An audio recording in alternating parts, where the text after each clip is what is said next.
Alright guys, so I think it's fair to say that when Damian Priest cashed in and became a World Heavyweight Champion, that a number of people were instantly rather critical of it. Be it for his booking prior or whatever else, there was certainly a subset of fans not keen to see Priest with the gold. However, as the sun has now set on his reign and we begin a new journey with Gunther as World Heavyweight Champion, I think it might be good to look back and reflect on Damian's run. So with that in mind, be sure to leave your thoughts on his run down below in the comments, and also be sure to leave a like on this video, and if it gets, let's say, 600 likes, I'll do this same exact style of video, but critiquing Seth Rollins this time with the big gold belt. Right, so let's start by talking about him winning the title after months and months of waiting. People want to see the guy win the championship or at least finally cash in. So doing it at Mania to help further another story while also finally crowning Priest as champion was certainly a stellar way to start it all off. Overall, his cash-in ranks pretty highly for me personally, and despite my own criticisms in the past regarding how long it took, I do personally find that the payoff of him finally cashing in and becoming champion was very much so worth it. So overall, to start us off, I'm going to rate him winning the title at an 8 out of 10. Another note I have is that the visual of both he and Rhea with the men's and women's world titles was and still is a clear sign that WWE's main event scene was headed in the right direction. Damian in particular was a fresh face at this time and was genuinely a really welcome addition to the main event mix. So with that in mind, his first challenger was a man who had done a few dances in the main event scene but hadn't yet become champion. That man being Jey Uso. I definitely see why some people would have wanted this to be someone different, like maybe a Randy Orton or a Drew McIntyre getting in a media rematch or something like that. However, I personally think that Jey Uso was definitely the best choice here. Notably, at this point in his run, Damian was completely a heel. And well, wrestling psychology dictates that your top heel should encounter your top babyface, and at this point in time, there wasn't a babyface more over on Raw than Jey Uso. Despite this heel and face dichotomy being present, Damian and Jey seem to have some fairly mutual respect for one another. Notably, one thread that quickly became established around this time was that Damian wanted to defend his championship on his own, and he pretty much told the rest of Judgment Day to stay in the back during his and Jey's title match at Backlash in France. Overall, the pair put on a solid match, which much like the rest of the event, was elevated significantly by the crowd in attendance. However, while the pair put on a great little classic Dave vs. Goliath face versus heel match, it was only when JD McDonough and Finn Balor got involved that the big man managed to finally put Jey down for the 1-2-3. All in all, for a first program and defense, I would rate it as pretty good with a 7.5 out of 10. It wasn't world-changing or a hidden gem that I would tell you to rewatch, but for sowing seeds of dissension in the Judgment Day and for the solid work rate of the match itself, I think it absolutely did a solid job of showcasing what Priest could be capable of as world champion. However, this was against Jey Uso, who, while incredibly entertaining and likely is a future world champion, Jey is simply unproven at the top of the mountain, meaning it was deeply important for Damian's next challenger to be someone proven as a top draw. And who else but the man who Damian Priest won the title off of in the first place would be adequate in that position. I say that primarily because the match was in Scotland for the Clash at the Castle pay-per-view, but also because by this time, Drew was and currently is super hot with crowds. Like, the guy's current Hater of the Year character has gotten him over massively, and in my opinion is far and away his best run in WWE to this point. I do gotta say though, having a pseudo heel champion versus a heel challenger was always gonna be an odd sell. But considering the Scottish crowd was always going to cheer McIntyre regardless, it kinda worked out where Drew was sort of a babyface. Now, as far as the match itself goes, it was certainly nice to see Damian put in the spot against a major draw like Drew, but the overall in-ring side of things was largely just fine for me personally. That is until Damian Priest got his leg caught in the ropes during that scary little spot where people were certain the guy got injured. The reason I say this is a turning point in this match for me personally is because despite that intensely scary spot and the real possibility for injury here, Damian Priest played it off perfectly, as did Drew McIntyre. The pair worked this real-life accident that happened just moments ago into their match, and generally speaking, it elevated the ring quality of this affair by a solid margin. Another thing I was keen on in the moment especially was the lack of Judgment Day involvement, as this was a gradual continuation of Damian's face turn, and it even seemed semi-likely that he might even get a clean win over Drew McIntyre here. However, for Damian's reign in particular, I feel the finish let the match down somewhat, as while I adore the Punk and McIntyre feud in general, and think the pair have created some of the most must-see segments on WWE TV in the last decade, I can't help but feel that this finish made the world champion feel like a third wheel. Storyline wise, it made perfect sense for Punk to come out and interfere, and I totally get it, but yeah, it just didn't do it for me and didn't do it for Damian's title reign. That said, because of the work rate and the story going into the match, as well as how well they recovered that botch and worked it into the match itself, I have to give this program a very solid 8 out of 10. Now, after Drew, I really wasn't certain what we would get next. Like, in my head, they could go the easy route of having a rematch maybe with Drew, or maybe cycle in someone new like Braun Strowman for a quick world title match.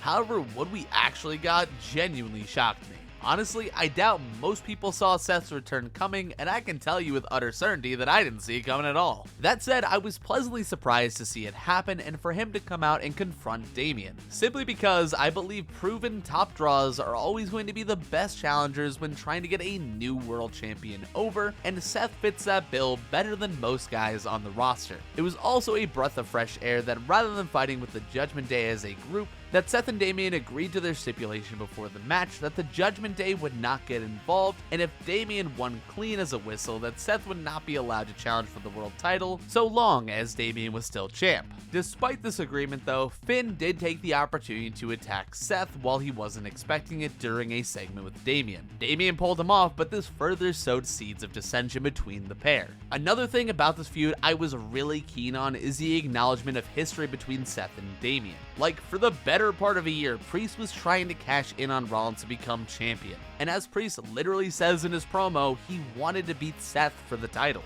So in a lot of ways, this was meant to play off of that history, as well as the fact that Damian was Seth's first ever challenger for the title on Raw just over a year beforehand. Really, I think about this feud as it means to show just how far Damian came in the time since he initially challenged for the championship, and I think it does an excellent job in showing the evolution of his character. And that said, I believe this little bit of background history and all this little extra detail put into it really elevated the feud by a lot for me. However, we now need to talk about the match. So at Money in the Bank, the show led off with the men's Money in the Bank match where Drew McIntyre managed to win the briefcase, which would of course come up later in the show. As for Seth and Damian, they have solid chemistry and put on a generally good match until one key moment. Falcon arrow by Rollins. Cover for the title. Seth got it. No! This moment in particular became the linchpin of why people didn't see Priest as a credible champion. Now, I want you to hear me on this because I think a lot of people don't really understand what happened here. So as Seth was getting Damian up for the Falcon Arrow, it's pretty obvious that Damian was struggling to post off Seth and get the height needed to execute the move properly. He seemed to almost be on spaghetti legs, not like working an injury spaghetti legs, but like his bell was rung when Seth's knee connected with Damian's head during the reversal. And the way that Damian landed after the Falcon Arrow was not normal either, as his arms were not landing at the same time, which is normally how wrestlers take flat back bumps. From what I've seen from other pros who comment on this, the reason that Damian didn't kick out was because he was likely concussed, and due to that he had blacked out for a few seconds during the time he was meant to kick out. Personally, I find this to be a very reasonable reason as to why the guy would miss his cue to kick out here, and frankly, I think all the hate that he got at the time and will get since because of it is pretty unwarranted. However, despite this, the match went on, Drew interfered by cashing in his contract, Punk got involved because of McIntyre, boom, south of heaven to Drew, and Damian retains. Now, don't get me wrong, there is good to this match. The result was absolutely correct. Damian should have retained here. But how we got there does leave a bitter taste in my mouth. And I'm not talking about the botched kickout. More so actually that Drew got involved in the first place. Him getting involved was basically a foregone conclusion as soon as he won the Money in the Bank contract. But frankly, I just wanted to see Damian win clean over Rollins. This was, in my opinion, the win that would have legitimized his title reign and made him properly feel like the top guy on Raw. And plus, it would have given Finn more reason to despise Damian because Damian beat Finn's arch nemesis clean as a whistle. But instead, for the second pay-per-view in a row, he felt like a third wheel to McIntyre and Punk, despite being involved in a program with Seth Rollins. Overall, for all these issues I have with it, I have to give this program a 6 out of 10. Now, if the pair managed to have a follow-up match where Damian won clean against Seth, I'd probably be fine with it, as it could have just been seen as another chapter in the story between them as well. But we didn't get that, and instead, Damian's next challenger would of course be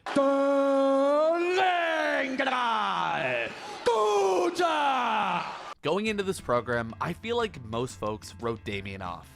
Oh, that botch kickout, he doesn't feel like a top guy, or whatever else they were telling themselves to believe that there was no chance that Gunther would lose. Frankly, heading into this feud, it felt like it was a foregone conclusion that we would have a new World Heavyweight Champion at SummerSlam. However, this is where I feel the quality of Damian Priest the character and the quality of Luis Martinez the person truly was able to showcase why he was and should remain at the top of the mountain.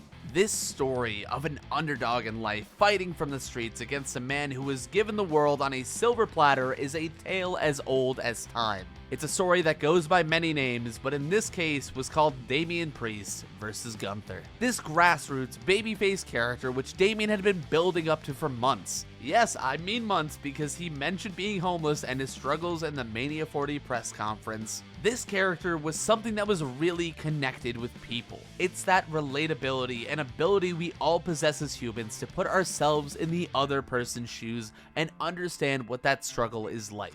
That is what endeared Damian Priest to the larger WWE audience. To me personally and to many fans online, I saw many folks see this as Gunther's match to lose rather than Damian. And that is because he and Gunther managed to do something really special in wrestling, and that is to make people believe.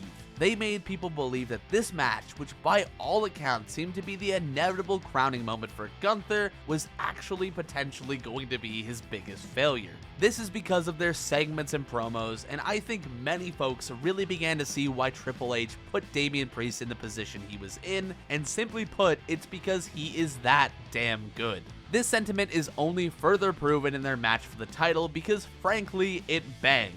Sincerely, while I believe the whole SummerSlam card was stellar and there were a lot of great in-ring performances on display that night, I personally think that Damian Priest and Gunther put on the best overall match.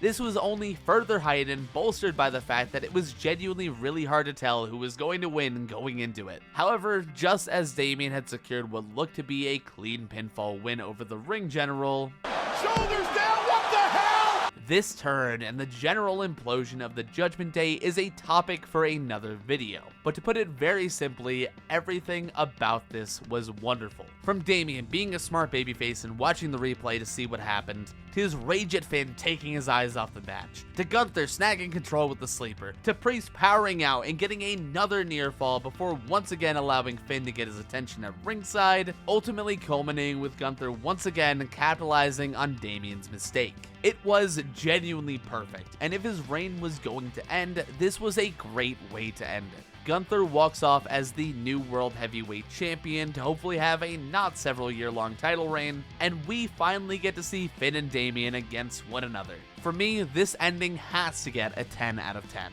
Overall, across his 5 matches for the title, I have scored him a 39.5 out of 50, and his overall reign with that scores a strong 7.9 out of 10. I thoroughly enjoyed it, and frankly, now that the title is off him, I am already looking forward to seeing him win it again in the future. And I wouldn't even mind it if he was the guy to take it off of Gunther somewhere down the road. All that being said, this whole video has just been my thoughts. That said, if you'd like to, be sure to leave a comment down below on what you thought of Damian's run as champion. Also, while you're headed down that way, it would help me out immensely if you consider leaving a like on the video and maybe subscribe for more content like this in the future. And also remember, if we hit 600 likes in this video, I'll go back and review Seth Rollins' time with the big gold belt as well. With all that being said, I hope this video gave you some insight as to why I appreciate Damian's time as champion. And maybe it helped you appreciate it some more too. For now though, I think I'm gonna dip. So as always, I hope you take it easy, and that was Dylightful. In the clouds, I can't focus for shit and I don't know how to take control.